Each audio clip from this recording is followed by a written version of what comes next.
Hello বন্ধুরা, আজ আমি আবার একটি নতুন রেসিপি নিয়ে চলে এসেছি। এটা হলো পনির ফিঙ্গার। এটা যারা ননভেজ খায় না তাদের জন্য তো বেস্ট। আপনারা বাড়িতে একবার এটা বানিয়ে ট্রাই করে খেতে পারেন। এটা খেতে দারুণ মচমচে, ওপরটা ক্রিস্পি এবং ভিতরটা সফট। এইভাবে আমি পনির নিয়েছি 100 গ্রাম।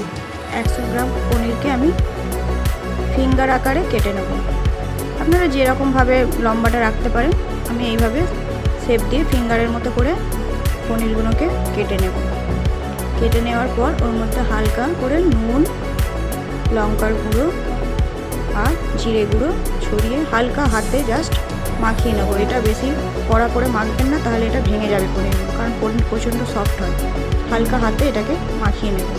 এবার আমি একটা ব্যাটার বানাবো। তার জন্য নিয়েছি বেসন, 3 চামচ বেসন নিয়েছি। তার মধ্যে সামান্য নুন, গোলমরিচ গুঁড়ো আর এই পেরি পেরি মশলাটা আমি দিয়েছি। আপনাদের কাছে এটা না থাকলে আপনারা চাট মশলা দিতে পারেন।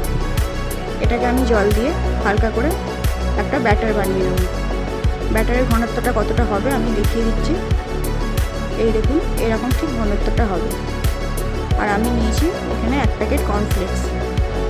কর্নফ্লেক্সটাকে আমি হাতে করে ভালো করে ক্রাশ করে ভেঙে নেব ছোটো ছোটো করে, কারণ অনেক বড় বড় আছে সেটটা। আমি এইভাবে ছোটো করে কর্নফ্লেক্সগুলো ভেঙে নিয়েছি। দিয়ে এবার পনিরগুলো এই বেসনের ব্যাটারে ডিপ করব আর এই কর্নফ্লেক্সের মধ্যে আমি মাখিয়ে নেব ভালো করে।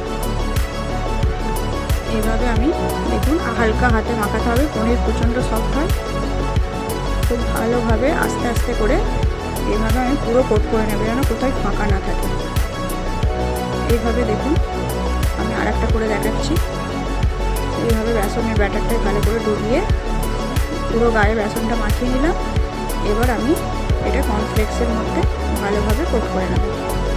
আপনারা যদি কর্নফ্লেক্স না খেতে চান তাহলে এটা ব্রেড ক্রাম্বসেও করা যায়। আপনারা ব্রেড ক্রাম্বস নিতে পারেন। এইভাবে আমি একটা তেল গরম করতে চাপিয়ে দিয়েছিলাম। এর মধ্যে আমি একদম মিডিয়াম তেলটা গরম হবে, আর একটা একটা করে আমি এগুলো ছেড়ে লাল লাল করে ভেজে তুলে নেব। এই দেখুন কালারটা কত সুন্দর এসেছে।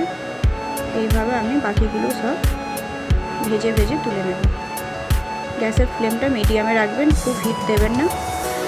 এইভাবে মিডিয়ামে রেখে উপরে হালকা গোল্ডেন কালার চলে এলে আমরা এগুলো ভেজে তুলে নেব। এই দেখুন বন্ধুরা, সবকটা আমরা তুলে নেব। কত সুন্দর দেখতে হয়েছে দেখুন, কতটা ক্রিস্পি। দেখুন আমি এই যে ঘষে দেখাচ্ছি কতটা ক্রিস্পি। উপরটা দেখুন, ভিতরটা একদম সফট। পনির কতটা সফট হয় সেরকমই একদম ভিতরটা সফটই থাকবে, আর ওপরটা দারুণ ক্রিস্পি হবে। আপনারা একবার ট্রাই করতে পারেন এটা।